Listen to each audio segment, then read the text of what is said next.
yo voy a tener acá bien compartir con ustedes la clase del día de hoy. Ya hace unos momentos les coloqué las leyes que vamos a utilizar el día de hoy, la Constitución, su Constitución Política de la República de Guatemala, siempre en cada una de sus clases, ley del organismo ejecutivo, ley orgánica del organismo legislativo y ley del organismo judicial. Antes de iniciar de lleno a lo que es nuestra cátedra del día de hoy, quisiera comentarles una situación. Jóvenes, yo tuve a cargo y tuve bien hacer la calificación respectiva de sus tareas de la línea del tiempo. Me pude dar cuenta que hay muchas personas en Classroom que no tienen consignado su nombre completo. Entonces, eso es una limitante bastante fuerte al momento de calificar y al momento de tabular sus datos. ¿Por qué razón? Yo tengo el listado oficial de cada una de las secciones, entonces al momento de yo querer trasladar o de querer generar una hoja de cálculo en lo que es la situación de Classroom, me aparece únicamente un nombre y un apellido, o hay algunas personas que no tienen ni siquiera su nombre real o tienen algún tipo de seudónimo dentro de lo que es el nombre, ¿verdad? Entonces, compañeros, estamos en formación para ser abogados y notarios. Ustedes creo que ya están empezando a llevar su derecho civil y sabemos que la forma de identificar a las personas es a través del nombre, ¿verdad? Y que está conformado por nombre y apellido, ¿sí? Entonces, les voy a solicitar a cada uno de manera atenta que puedan corregir esa situación en sus cuentas de Classroom, ¿sí? O en su cuenta de Gmail, que es la que utilizan para esa situación. Dígame, Elizabeth, buenas tardes. Hola, licenciado, buenas tardes, un gusto. Elizabeth Conde es mi Gusto, nombre. Elizabeth. Pero Cuénteme. yo cuando realicé mi tarea llevaba la línea del tiempo, mi nombre completo y mi correo electrónico. Pues, correo que yo, de Gmail que tengo acá como estudiante, es el que es por cuestiones de trabajo, ¿verdad, Licky? Me identifico así porque trabajo en una oficina legal, entonces así me crearon el correo, entonces cambiarlo en mi caso me afectaría, pero bueno, sí, o tendría que cambiar el Gmail, pero yo ya estoy registrada con desde el inicio, ¿verdad, licenciado? Soy licenciada en Ciencia Política, egresada de la Universidad de San Carlos, Escuela de Ciencia Política. Ah, ¿qué Y, tal? Qué bueno. y soy de otra universidad por la licenciatura en Ciencias Jurídicas y Sociales, abogado y notario. Pero decidí trasladarme a la Universidad de San Carlos porque soy sancarlista, ¿verdad, Lick? Claro, Elizabeth, lo que podemos hacer en su caso es que al momento que usted entregue sus tareas, por favor, consigne su nombre completo en los comentarios, por favor, porque sí, yo reviso cada uno de sus trabajos, pero es muy complicado estar haciendo el traslado de forma manuscrita, ¿verdad? Entonces, se me facilitaría un poquito más en ese sentido con su persona. Podríamos hacerlo de esa forma para que no le afecte en su matriculación de Classroom, ¿verdad? Gracias, licenciado, se lo Claro, agradezco Elizabeth. muchísimo. Gracias, Lick, es un gusto. Igualmente, Elizabeth. Adelante, Santiago. Muy buenas tardes cada uno de ustedes, queridos compañeros. Solo les comento, el nombre sí se puede cambiar. Eso se hace al momento, yo sé que tal vez nada que ver con lo que estoy diciendo, pero es solo para ayudar a la compañera. Al momento donde está el icono de su perfil, le das un clic y luego dice gestionar tu cuenta en Google. Luego en gestionar tu cuenta en Google le das información personal. Al momento de ingresar información personal, donde dice el nombre, le das un clic, lógicamente, y ahí te deja cambiar el nombre, incluso hasta si tienen un apodo. Entonces, solo Claro. eso quería agregar. Muchas Gracias, gracias, Santiago. gracias compañero. Es que lo que pasa es que ese me fue creado por cuestión laboral. Entonces yo no puedo realizar eso, solo lo puede hacer el área de informática de la institución para la que trabajo. Por eso es que lo decía, perdonen, gracias, Claro, gracias. Elizabeth, le comprendo, no tenga pena. Entonces, hagámoslo de esa situación, hagámoslo de esa forma que yo le indiqué para poder tener un poquito de facilidad al momento de calificar su trabajo. ¿Puede dar una intervención más antes de iniciar la clase? Dígame, Jocelyn. Tenemos aquí a Jocelyn con la mano levantada. No sé si quiere hacer un comentario, si no voy a proceder a iniciar con el tema del día de hoy.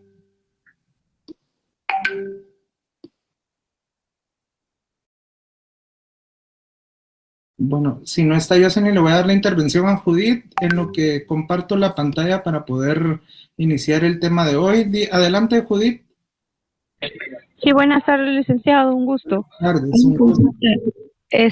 No escuché muy bien lo que dijo acerca del correo y el nombre, si me lo pudiera repetir, por favor, gracias. Claro, les estaba indicando a los compañeros que tuve un problema al momento de calificar, que habían personas que no tienen consignado su nombre, sino que tienen a veces seudónimos incluso al momento de quererlos identificar en Classroom. Recuérdense, compañeros, que Classroom, ustedes se matricularon automáticamente al momento que se les dio el código para asignarse dentro del portal, ¿verdad? Al momento que ustedes hicieron su asignación, les aparecieron los códigos de Classroom y eso no está completamente vinculado con un correo institucional, ¿verdad? Que ya tendrían que haber creado ustedes desde el año pasado, sí, porque ustedes ya están en el tercer semestre, pero esa es la información que necesito. Los que puedan hacer el cambio el día de hoy estaría perfecto, y si lo pudieran hacer durante el transcurso de la semana también. Eso es para efectos de la calificación de sus tareas. Les comento esta situación porque son más de 150 alumnos por sección, entonces para darles una buena atención, una atención personalizada y no cometer errores al momento de la calificación, necesito también el apoyo de parte de ustedes para no tener ningún inconveniente al momento que se suban las notas. ¿Por qué les digo esto? Porque estos trabajos que les asigna la licenciada son parte de su nota van a ser parte de la nota del primer parcial. La línea del tiempo y la actividad que vamos a tener para el día de hoy van a ser objeto de ponderación para su primer parcial. Bueno, cerrada esta situación, vamos a iniciar el tema de hoy, compañeros. Ya ustedes han visto todas las cuestiones acerca de las generalidades de qué es el Estado, cómo está conformado, pero el día de hoy vamos a iniciar el estudio de los elementos del Estado, ¿sí? Un elemento, de forma general, es algo que conforma una situación. En este caso vamos a hablar de todas esas situaciones y de todas esas cuestiones que conforman el Estado de Guatemala, ¿sí? Que es el objeto de estudio que nosotros tenemos acá en la Facultad de Ciencias Jurídicas. Muy bien. Vamos a revisar el primer elemento del Estado, que es la población, ¿sí? La población, hay diferentes tratadistas. Perdón, acá, Andrei, su parcial, la licenciada les indicó que está ponderado en 20 puntos, 5 de la línea del tiempo y 5 de la actividad que van a realizar el día de hoy, hacen un total de 30. Muy bien, dudas del parcial y de esas situaciones las vamos a dejar de último, compañeros, porque necesito avanzar con el tema, con ustedes, para que no se vayan quedando atrás. Muy bien, entonces hay diferentes tratadistas que dicen que la población es el elemento material del Estado, al igual que el territorio. ¿Por qué lo llamamos elemento material? Porque es un elemento tangible. Pero ¿qué nos dice la definición de la población? Que se refiere al número de personas que comprenden un estado, ¿sí? Cuando nosotros estamos hablando del número de personas, estamos hablando en sentido cuantitativo, ¿sí? ¿Por qué razón? Porque es algo que podemos contar. ¿Cómo podemos contar la población o cómo podemos hacer un aproximado de la población y de las diferentes etnias, de los diferentes estratos económicos? Lo podemos hacer a través del censo, ¿sí? Entonces, la población, como definición general, se podría quedar como el número de personas que componen el Estado. Pero esta es una definición que se pudiera quedar bastante pobre y bastante genérica. Entonces, desde el punto de vista sociológico, Jean-Jacques Rousseau estableció que podemos ver a la población desde dos puntos de vista. Podemos ver a la población como objeto y podemos ver a la población como sujeto. Pero ¿en base a qué vamos a ver a la población como objeto o en base de qué? En base a la actividad que desempeña la población dentro del Estado, ¿sí? Nosotros ya conocemos qué es el Estado. pero ahora tenemos que conocer los elementos y cómo se va a comportar cada uno de estos elementos dentro del Estado o qué función va a tener dentro del Estado. Ahora bien, si ustedes están haciendo sus apuntes o ahí, anoten que podemos ver a la población por medio de dos puntos de vista. La población como objeto de la actividad del Estado, ¿sí? ¿Por qué hablamos de la población como un objeto? Vamos a hablar de la población como objeto cuando existe un régimen de subordinación. Cuando hablamos de subordinación, queremos decir que hay una pirámide, ¿sí? Entonces, hay una persona o un grupo de personas por encima de otros. A eso le llamamos subordinación.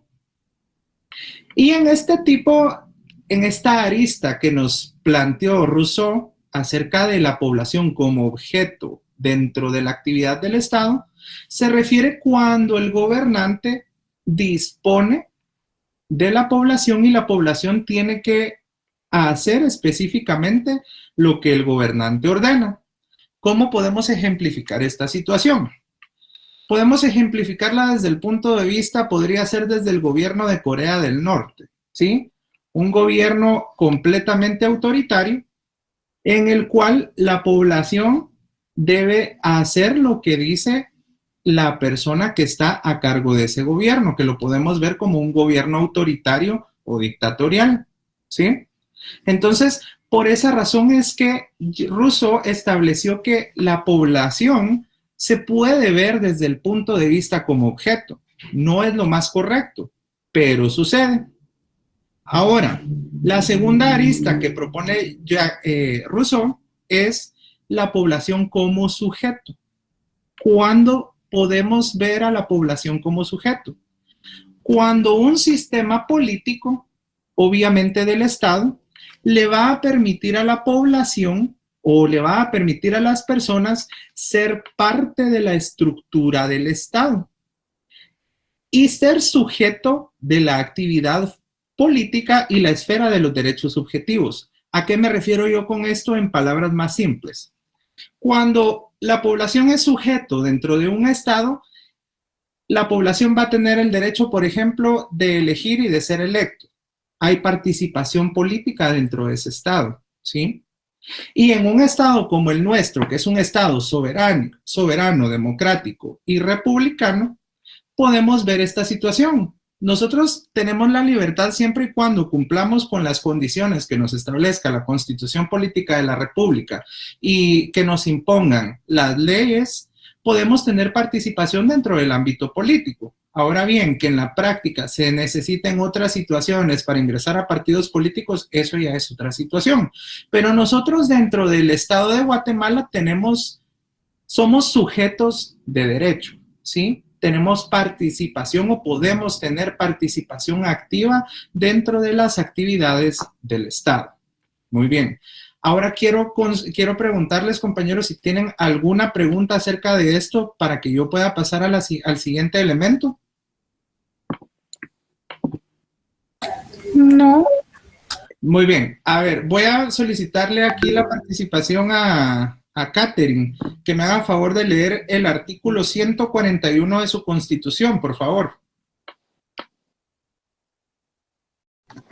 141. Así es, Catherine.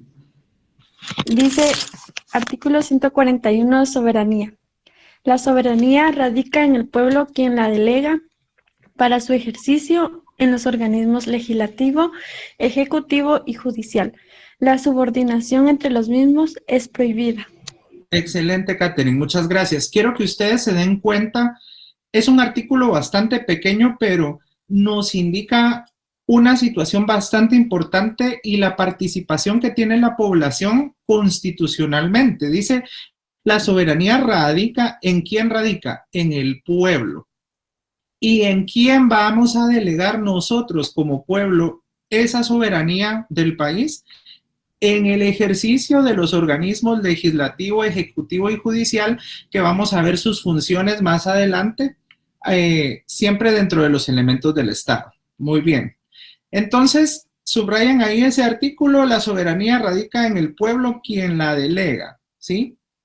¿Y la delega en quién? La va a delegar en los 3 organismos del Estado, ejecutivo, legislativo y judicial. Muy bien, ahora vamos a pasar al siguiente elemento, la nacionalidad.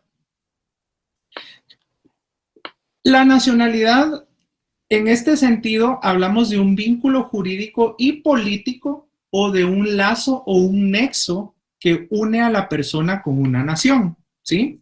Estamos hablando de un vínculo jurídico porque las normas nos establecen, y vamos a verlo más adelante en unos momentos, cómo la norma establece quién es ciudadano, ¿sí? Quién es nacionalizado, en este caso de Guatemala, y quién no.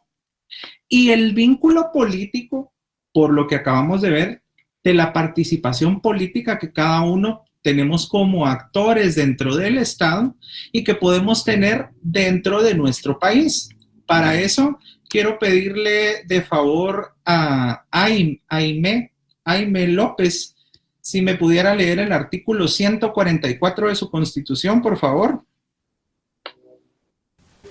Artículo 144. Nacionalidad de origen.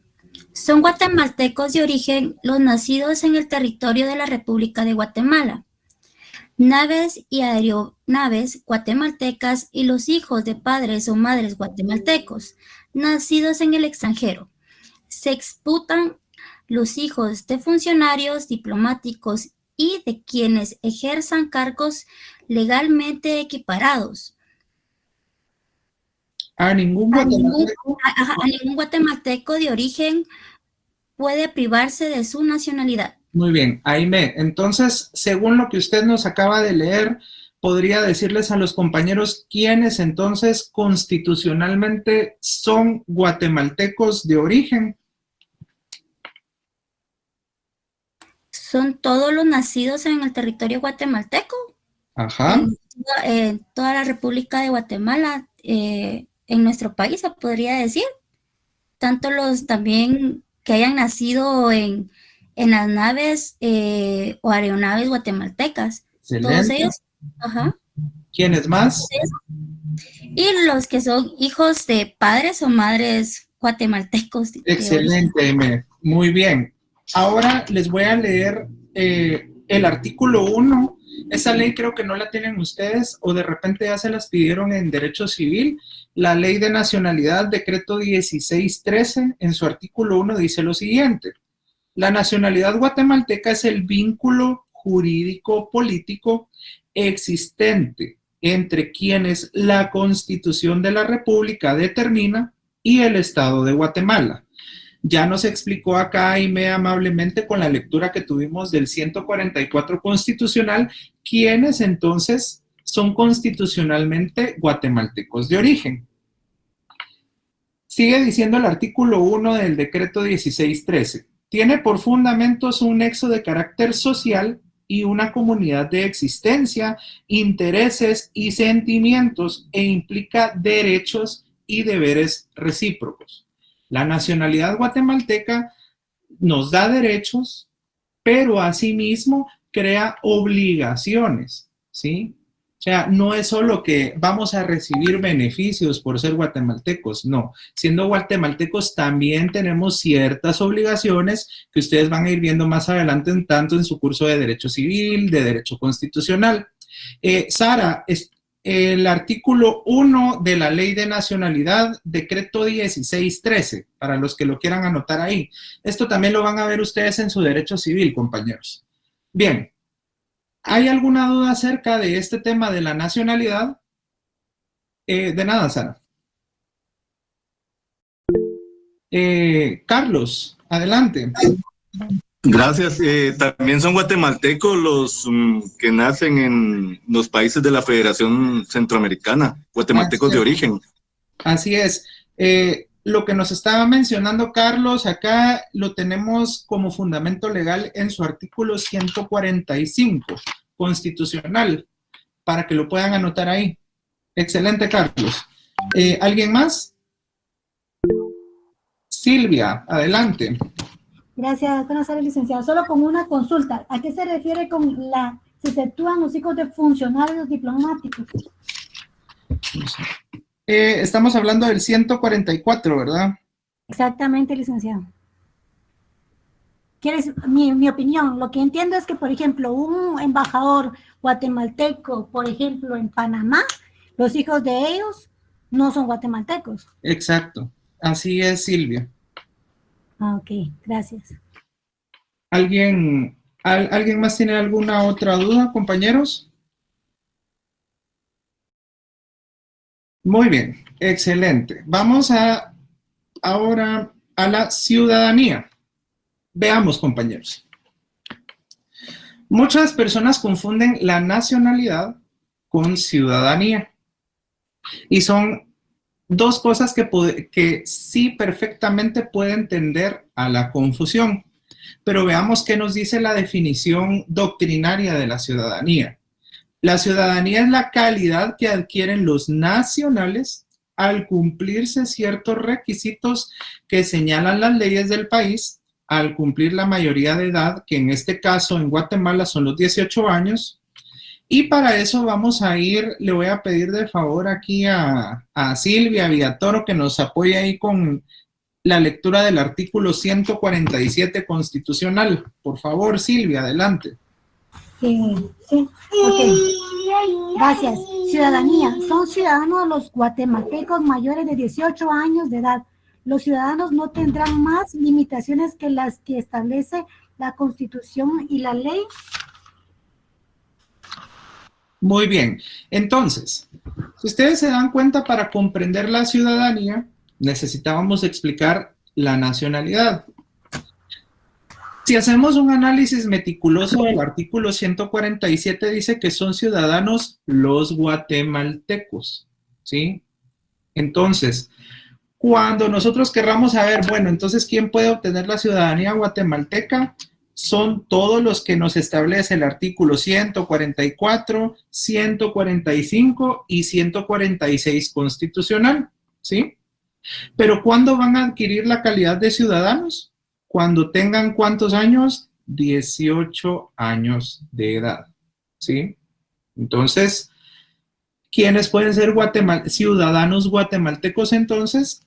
Los que tienen que cumplir 18 años de edad y deben estar contenidos en lo que establece el artículo 144 al 146 constitucional. Muy bien. ¿Estamos claros en esa situación, compañeros? Si hay alguna pregunta, con gusto acá la resolvemos.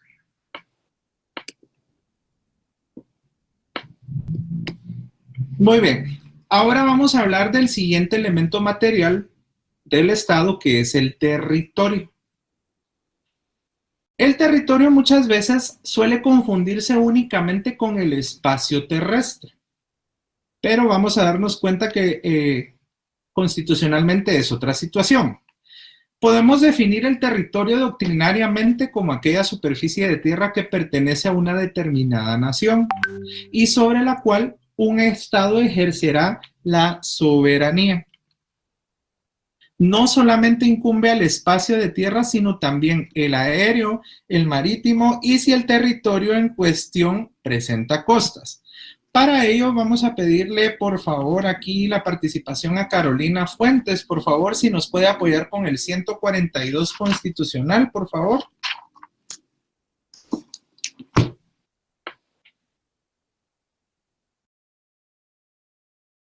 Carolina no está en la clase, vamos a algún voluntario que me quiera hacer el favor de leer el 142 constitucional, por favor, compañeros.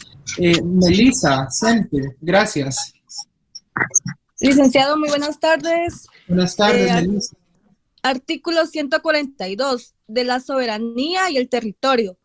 En el Estado ejerce plena soberanía sobre A. El territorio nacional integrado por su suelo, subsuelo, aguas interiores.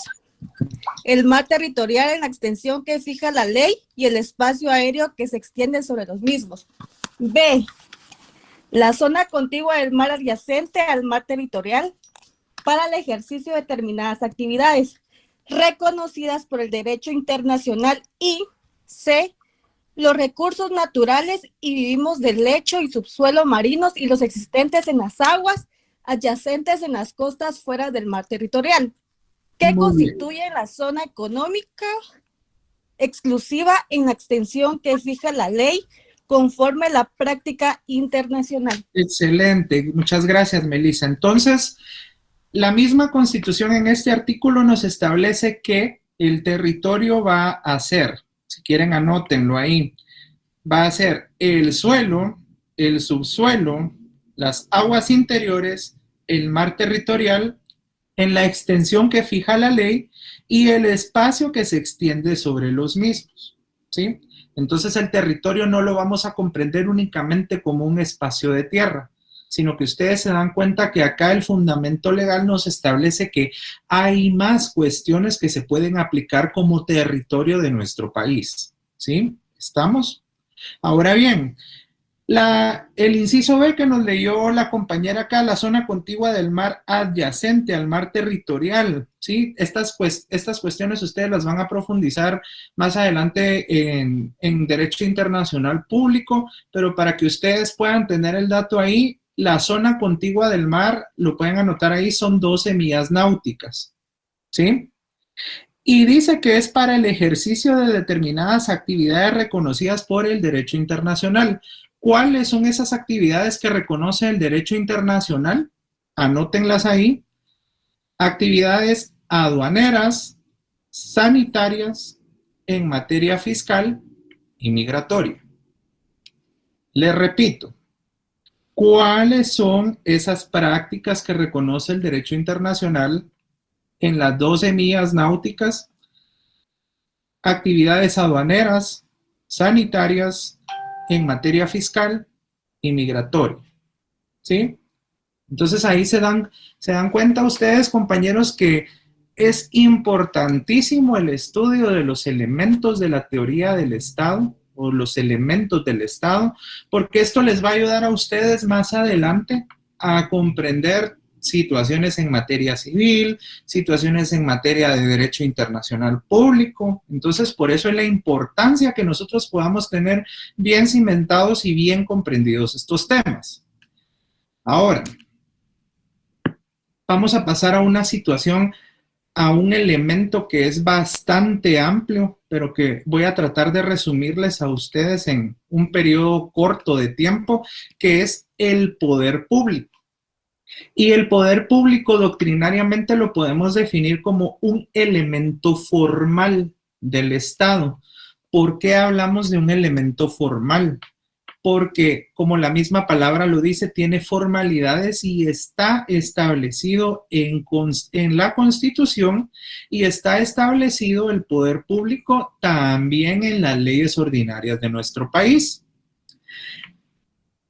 Dice que es el elemento formal del Estado e indica que consiste en la circunstancia en donde la población como grupo político, escuchen bien, la palabra política ya está inmersa dentro del poder público, y jurídicamente constituido, está sometida a una autoridad que se ejerce a través de sus propios órganos, es decir, los del Estado. A ver, Mariela Elizabeth, ábrame ahí su micrófono. Mariela, ¿usted sabe cuáles son los 3 principales órganos del Estado? Ah, no tiene audio, dice. Muy bien, vamos a preguntarle acá a... Estará por ahí Abigail Avendaño. Mariela, sí, excelente. Ejecutivo, legislativo y judicial. Esos son los 3 órganos constitutivos. Pero bien, el poder público lo podemos dividir en 2 formas. No se las coloqué ahí en la presentación porque no me gustan las presentaciones que están bastante cargadas, y también ahí para que ustedes puedan ir haciendo sus anotaciones y estén pendientes de la clase. El poder público entonces lo vamos a poder dividir de 2 formas: poder constituyente y poder constituido. Muchas gracias ahí por el fundamento legal, estimada Ingrid. Muy bien. Entonces, decimos que tenemos dos formas de poder público, constituyente y poder constituido. Vamos a hablar del poder constituyente. Este poder constituyente es un poder que recae específicamente en el pueblo. ¿A través de qué? A través de la representación del pueblo se establece una autoridad para elaborar una constitución. Eso lo van a ver, yo creo que ustedes también ya están llevando su derecho constitucional, lo van a profundizar más ahí, pero el poder constituyente es ese que recae en un grupo de personas que se les puede denominar Asamblea Nacional Constituyente, y esta Asamblea Nacional Constituyente va a tener la tarea de elaborar una nueva constitución, ¿sí?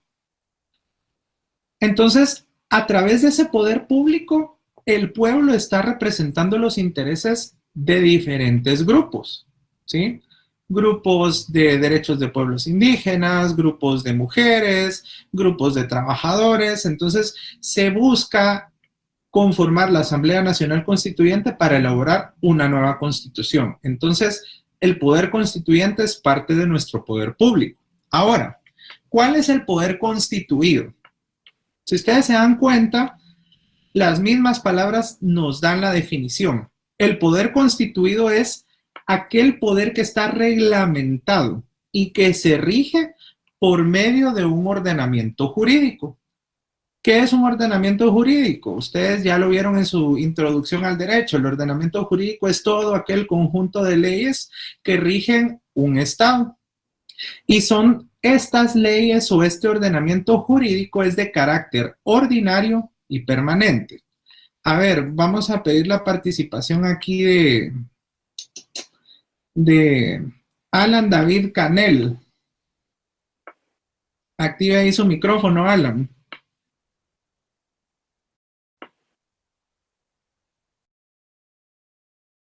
No está Alan, no quiere participar. Alan, dígame así a viva voz porque, está en la calle, vamos a buscar a alguien que no esté en la calle. O, bueno, una persona voluntaria que me quiera decir el nombre de 2 leyes ordinarias, por favor. Vamos a ver qué tal está ya su conocimiento en introducción al derecho. Sara, adelante. Perdón, se me marcó, pero igual, pienso que estas leyes podría ser la de adopciones, una de esas. La ley de adopciones. Y la de RENAP, ¿podría ser? Sí. Código penal, código civil, excelente. Ley de orden público, ley de trabajo. Ingrid, el nombre correcto es código de trabajo. Carlos, sí, adelante. La ley electoral y de partidos políticos y la del pensamiento, la ley del, perdón, la del emisión del pensamiento. Sí, esas son leyes de carácter constitucional, compañeros. Esas, alguien más me levantó la mano ahí. Jocelyn, dígame. Licenciado, la ley de bonificación anual para trabajadores del sector privado. También, excelente, compañeros. Muy También bien. la ley de consolidación salarial. Todas esas leyes que ustedes acaban de mencionar son leyes, son ordenamientos jurídicos que rigen el funcionamiento en diferentes materias. Leyes de tipo de carácter fiscal, leyes de carácter mercantil, leyes de carácter civil. Aquí Ingrid nos está diciendo la ley del servicio civil, ¿verdad? La ley de adopciones y todas esas leyes ordinarias, ¿sí? El Código Civil, el Código Penal, el Código de Trabajo, todo eso es parte de nuestro ordenamiento jurídico y esas leyes nos apoyan para que haya un orden establecido dentro de un Estado. Ahora bien, para fundamentar esta situación del poder público, vamos a pedirle favor aquí a una persona que voluntariamente nos lea el artículo 152 de la Constitución, por favor. Madeline, adelante. Buenas tardes. Artículo 152, Poder Público. El poder proviene del pueblo, su ejercicio está sujeto a las limitaciones señaladas por esta Constitución y la ley. Ninguna persona, sector del pueblo, fuerza armada o política puede arrogarse su ejercicio. Muy bien, excelente, Madeline. Entonces, quédese ahí, Madeline. ¿De dónde proviene el poder público constitucionalmente entonces? ¿Del pueblo? Excelente. ¿Será que, igual quédese aquí conmigo, Madeline, ¿será que el ejército podrá arrogarse esa característica del poder público o la policía? Considero que sí, porque incluye a la fuerza armada o política. A ver, leamos, analicemos bien la Sí, pregunta. ya analicé. Dice: ninguna persona, sector del pueblo, fuerza armada o política puede arrogarse su ejercicio. Excelente. Entonces, ¿la respuesta es sí o no, Madeline? No. No, muy bien, porque a pesar de que forman parte de la población, ¿sí? Están dentro de una institución y ninguna persona, sector o fuerza armada o política se podrá arrogar el ejercicio del poder público, ¿sí? Dice que el ejercicio está sujeto a las limitaciones señaladas por esta Constitución. Entonces, ahora, en resumidas cuentas, ¿qué podemos decir que es el poder público? Se los voy a poner así fácil. El poder público se refiere, en resumen, a la separación de poderes, ¿sí? ¿Qué es la separación de poderes? Es aquella división de funciones que tiene cada uno de los organismos del Estado, ¿sí? También podemos decir que el poder público es una competencia jurídica para tomar decisiones y ejecutarlas. ¿Qué funciones son las que va a ejecutar el poder público? Son 3 funciones: ejecutiva, legislativa y judicial. Para eso, acá les estoy, tal vez ustedes creen que es demasiada información, pero esto es bastante importante que ustedes lo conozcan, ustedes que ya van en su 3er semestre y ya están involucrándose de lleno a lo que es la carrera y al derecho constitucional también. El expediente 113-92 de la Corte de Constitucionalidad, en su primer considerando, acá ustedes van a tener más claro qué es la separación de poderes y cuáles son las funciones que se le deben arrogar a cada uno de estos poderes. Uno de los principios básicos del Estado de Derecho es el de la división o separación de poderes, en que se atribuye primordialmente al organismo. Escuchen bien, el organismo legislativo va a tener la función principal de crear leyes. Al organismo judicial, su función va a ser la de aplicarlas y declarar los derechos en casos controvertidos que se sometan a su conocimiento. Ya ustedes van a empezar a ver toda esta situación del organismo judicial y la lectura de la ley del organismo judicial en su teoría general del proceso. Y al organismo ejecutivo, la facultad de gobernar y administrar. Ahora bien, vamos a ir fijando todo esto para que les vaya quedando claro. Vamos a pedirle la participación aquí a Jorge Aníbal Tot. Por favor, abra su micrófono. Vamos a ver, Aníbal, ¿cuál es la función? Claro que sí, buenas noches, licenciado. Buenas noches, Jorge. ¿Usted me puede decir, en base a lo que acabamos de leer de la sentencia del expediente 113-92 de la Corte de Constitucionalidad, cuál sería la función principal de los 3 organismos del Estado?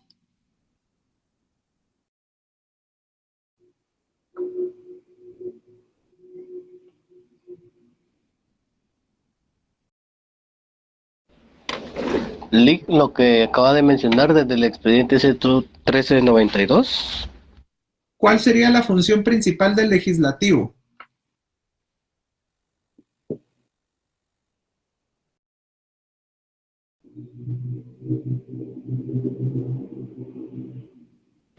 Bueno, el legislativo sería lo que es el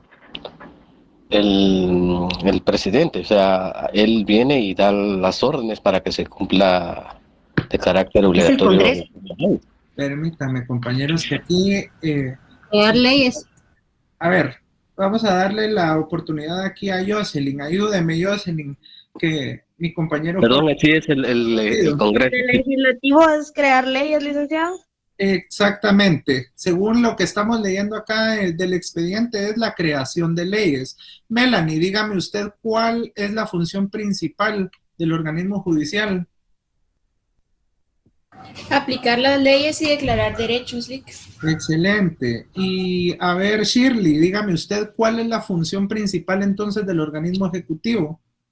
El organismo ejecutivo sería el gobernar, ahí podría aplicar el presidente, y administrar serían las autoridades, pueden ser también la policía, el ejército, que también vela porque se cumplan, al igual que el judicial serían los jueces. Excelente, excelente, compañeros. Miren, esta situación no es difícil y ustedes tal vez ahorita la ven un poquito complicada, pero poco a poco, conforme ustedes vayan avanzando en el transcurso de la carrera, ustedes se van a dar cuenta que toda esta situación, su teoría general del proceso, su teoría del Estado, derecho constitucional, son las bases que los van a ayudar a ustedes a comprender lo demás. Cuando pasen a su derecho administrativo, entonces ahí vamos a comprender bien cómo está comprendido el Ejecutivo y cuál es toda la función administrativa que ejerce, ¿verdad? Pero ahorita no nos adelantemos y quedémonos acá con esto. Vamos a ver. Bien, ahora vamos a pasar. Creo que no me guardó acá esta cuestión. Permítanme, compañeros, que... Muy bien, vamos a pasar entonces al ordenamiento jurídico.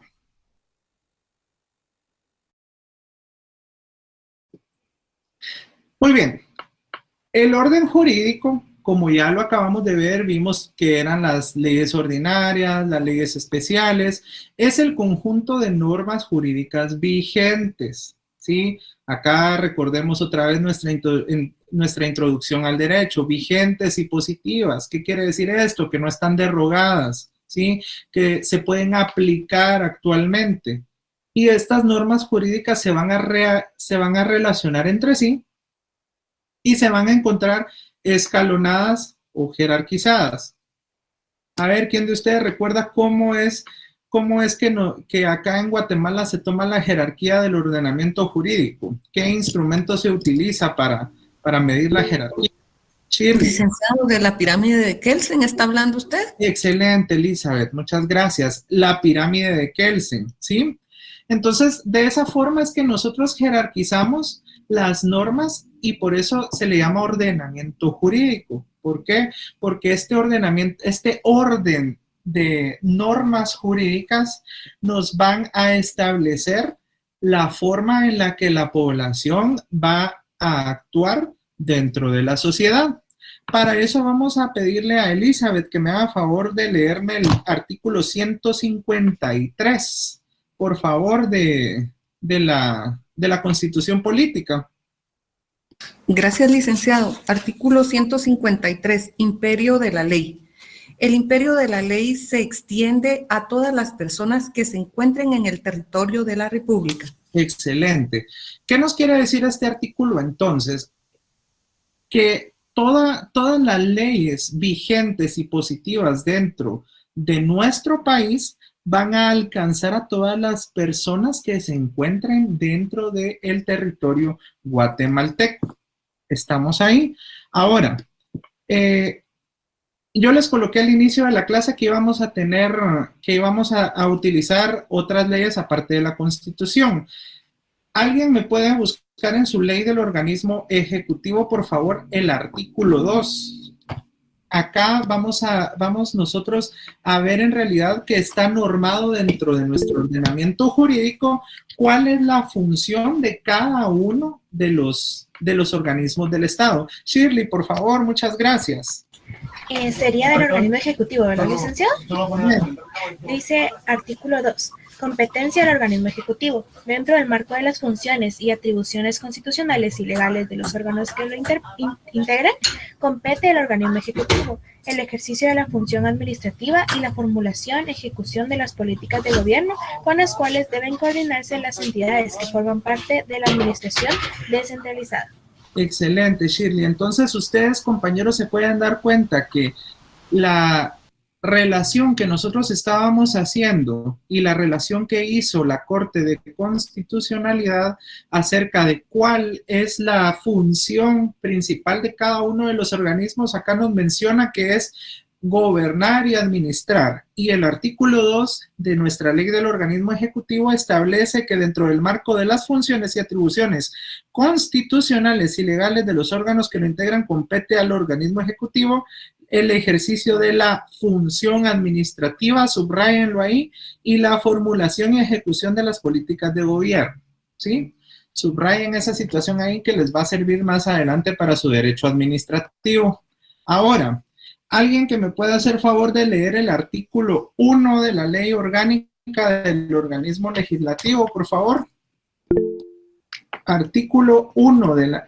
Adelante, Darío, buenas tardes. Buenas tardes, Lick. Entonces, artículo 1 de la Ley Orgánica del Organismo Legislativo. Objetivo y potestad legislativa.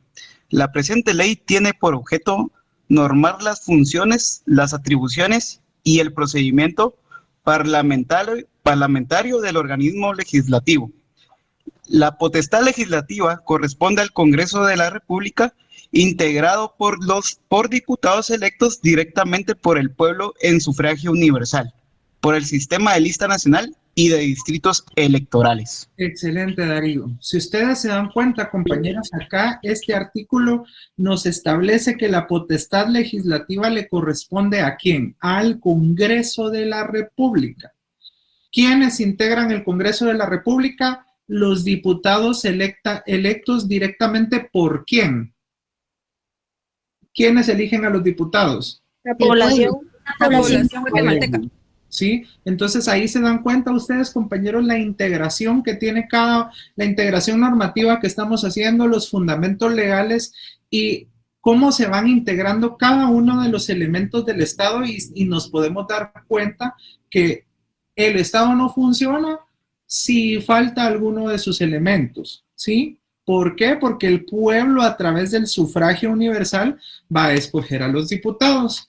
Y por último, para ya ir finalizando esta sesión que creo que se me extendió un poquito, vamos a irnos a que alguien me haga favor ahí de buscarme el artículo 51 de la ley del organismo judicial, por favor. Adelante, Elizabeth, gracias. Licenciado, solo un aporte, pero no voy a leer ese artículo porque no tengo esa ley, pero como aporte, yo quiero decir, porque usted, digamos, consultaba de quiénes eligen a los diputados. Para, digamos, para nosotros, lamentablemente los guatemaltecos, nosotros decimos que todos los guatemaltecos empadronados en el registro de ciudadanos del Tribunal Supremo Electoral elegimos a esos funcionarios que nos representan en el Congreso, ¿verdad? Pero políticamente hablando, puedo decir de que estos personajes entran por arrastre, porque realmente el guatemalteco no vota de forma directa por un diputado, pero cuando votamos cada 4 años y marcamos en la papeleta por presidente, es por esa cantidad de personas que votan por determinada organización política que estos llegan, ¿verdad? Un ejemplo de esto es, no voy a decir el nombre, pero si solo menciono Verdes, todos sabemos a qué partido político me refiero, ¿verdad? La señora tiene un caudal electoral o una aceptación de la ciudadanía y ellos no entran porque nosotros votamos directamente por ellos. Esta es se ha buscado, digamos, que la ley electoral y de partidos políticos tenga esta reforma para que efectivamente, digamos, nosotros como ciudadanos empadronados podamos votar de forma directa y elegir a nuestros representantes en el Congreso, pero no es así. Solo es un aporte, Lic, gracias. Así es, muchas gracias, Elizabeth. Sí, usted me comentaba que usted es egresada de la Escuela de Ciencia Política. Yo también soy parte de la Escuela de Ciencia Política, estudio Relaciones Internacionales y a veces es un poquito complicado también integrar el derecho con la situación política, ¿verdad? Porque el punto de vista político puede ser uno y lo que nos establece nuestro ordenamiento jurídico es completamente diferente y en la práctica, como bien lo decía usted, es una situación bastante complicada, ¿verdad? Ahí sí que el poder, como usted dice, que radica en el pueblo, realmente está concentrado en unas pocas personas de los partidos políticos que desgraciadamente por el sistema electoral que nosotros tenemos y porque no se ha podido reformar la ley electoral y de partidos políticos, es que seguimos eligiendo nosotros a las personas que van escogiendo a dedo o por favores políticos en dichos partidos, ¿verdad? Pero muchísimas gracias ahí por el aporte. Jocelyn, cuénteme. Solamente por el artículo que había dicho, licenciado. Ah, muy bien, excelente. Era el artículo 51, ¿verdad? 51 de la ley del organismo judicial. Por favor, Jocelyn. Ok, gracias. Dice artículo 51, organismo judicial. El organismo judicial en ejercicio de la soberanía delegada por el pueblo imparte justicia conforme a la Constitución Política de la República y los valores y normas del ordenamiento jurídico del país. Excelente, Jocelyn. Entonces, si ustedes se dan cuenta, la interpretación de la norma que nos está dando acá la Corte de Constitucionalidad con respecto al organismo judicial es que su función es aplicar las leyes y, dicho de otra forma, en su ley orgánica, en el ejercicio de la soberanía delegada por el pueblo, el organismo judicial es el encargado de impartir justicia, ¿sí? Entonces, dicho esto, compañeros, tenemos las funciones de los tres organismos del Estado. Hemos agotado hasta el día de hoy, en este corto periodo de tiempo que tenemos, los elementos del Estado. Antes de explicarles lo de la actividad rapidito, necesito saber si hay alguno que tiene algún compañero si tiene alguna duda para poderla resolver, desahogar las dudas el día de hoy. Si no, paso al adelante, Ingrid. Gracias, Lic. No tengo duda, solo deseo hablar con ustedes, ¿me puedo quedar al final? Sí, se puede quedar conmigo al final, Ingrid. Gracias. ¿Hay alguien más? Shirley, adelante. Hola, buenas noches. Disculpe, Lic, fíjese que solo es para, no sé si lo leí bien, pero si no estoy mal en el aspecto de la ciudadanía, en el artículo 146 constitucional, eso aplica para extranjeros, ¿no? Para obtener la ciudadanía, si no estoy mal, ¿no? Sí, exacto. El 146 nos habla específicamente de la naturalización. Esto lo van a entender ustedes o se los van a explicar más a fondo en Derecho Civil cuando ustedes tengan a bien a estudiar el decreto 1613, que es la ley de nacionalidad. Ya les faltará poquito para que la creo que es la licenciada Cheu la que les imparte clases, si no, no sé quién sea, pero en Derecho Civil van a ver ustedes esa situación más a fondo. Acá no está, como es teoría del Estado, lo estoy tratando de englobar todo porque es muy corto el tiempo, ¿verdad?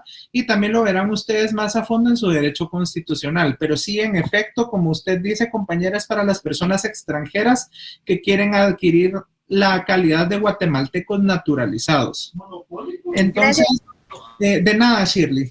¿Hay alguien más? Judith, adelante. Licenciado, una pregunta para la actividad. ¿El mapa mental tiene que llevar carátula o no? Ahorita bueno, pasemos a la actividad de una vez. Mira, pues, ahí la licenciada Ingrid les estableció un espacio en el cual ustedes van a subir su tarea. van a realizar un mapa mental. Solo quiero dejarles una aclaración rapidita, jóvenes. Mapa mental, el mapa mental es una representación gráfica que únicamente lleva ideas puntuales, ¿sí? Que se pueden resumir en 2 o 3 palabras. No me vayan a entregar mapa conceptual, porque ahí les pongo 0. El mapa mental es una representación gráfica súper sintetizada en la cual ustedes pueden explicar un tema o varios subtemas en cuestión de 2 o 3 palabras, ¿sí? Ahora, hecha la aclaración, dice que utilice herramientas digitales como Canva, está Google Diagrams, Creately, Lucidchart. Hay bastantes herramientas en las cuales ustedes pueden trabajar. Si lo van a trabajar a mano o si lo va, por favor, que no vaya a ser un trabajito así, como dirían coloquialmente, así rascuachito, sino que sea un trabajo, si lo van a hacer a mano, bien elaborado, ¿sí? No está complicada la tarea, si ustedes se dieron cuenta, yo les voy a subir la presentación ahorita al finalizar la clase, se las voy a colgar ahí en Classroom para que ustedes la puedan tener de apoyo y tengan facilidad para hacer su trabajo. Lo suben al espacio creado en Classroom, por favor, en formato PDF. Todos los trabajos en PDF, que no me los van a subir en JPG, todo en PDF, y únicamente le ponen en la esquina superior izquierda su nombre completo y su número de carnet, no carátulas, ¿sí? Y también ya les había explicado al principio de la clase que el presente trabajo va a ser parte de la nota del primer parcial. Este trabajo que van a entregar hoy tienen antes de las 11:59 para poderlo elaborar. Yo solicité a la licenciada que se les pusiera ese tiempo porque en el transcurso de la clase, ahorita ya son las 36, ya me extendí yo un poquito con la clase, ¿verdad? Entonces, para que ustedes lo puedan entregar en ese transcurso de tiempo. Y como les digo, va a ser parte de su nota del primer parcial. Son 5 puntos de la línea del tiempo y son 5 puntos de este trabajo. Quienes no hicieron su línea del tiempo, por favor, entreguen este trabajo que les va a ayudar ya 5 puntos en cada una de las clases. Créanme que es bastante. Yo soy de la misma generación de ustedes de clases virtuales, y créanme que aunque se piense que las clases virtuales son fáciles, si usted le dedica el tiempo y estudia conciencia y hace sus cuestiones, va a aprender, le va a ir bien, pero no es tan fácil ganar, no es tan fácil como pintan algunas personas que no se complica ganar los cursos, ¿verdad? Entonces, creo que se les está dando las facilidades, compañeros. Si alguien tiene alguna duda, si no, a lo contrario, dígame, Sara. Licenciado, perdone, pero me tuve que retirar 2 minutos, pero quiero salir de la duda. ¿Este mapa es sobre los elementos del Estado? Exacto. ¿O también sobre el poder público y el ordenamiento jurídico? Es sobre los elementos del Estado. El poder público y el ordenamiento jurídico, miren, pues, el poder público y el ordenamiento jurídico son parte de los elementos del Estado. Hay algunos, les voy a aclarar de una vez, porque hay algunos tratadistas o hay algunos docentes que únicamente consideran que son 4 elementos, pero habemos otros que consideramos que hay más elementos dentro del Estado, ¿verdad? Entonces, el poder público y el ordenamiento jurídico son parte de los elementos del Estado. Ok, muchas gracias. Son 6 temas entonces. Excelente. Así es, Judith, cuénteme. Licenciado, respecto a lo que dijo al principio de clase de lo de los correos institucionales, todo, por ejemplo, mi correo está conformado por mi número de carnet y mi nombre, ¿va? Y ya como en la cuenta, pues tengo mi nombre. ¿Habrá algún problema? En ese caso, Judith, no tengo problema porque la puedo identificar por su número de carnet. Ahí no se preocupe. Es únicamente, es que fíjese que me aparecieron algunos que hasta se ponía, o sea, tienen un nombre que no es el de ellos. Un ejemplo, no lo recuerdo bien, pero hagamos de cuenta que se llama David Alejandro López. Y se pone Byron Josué López.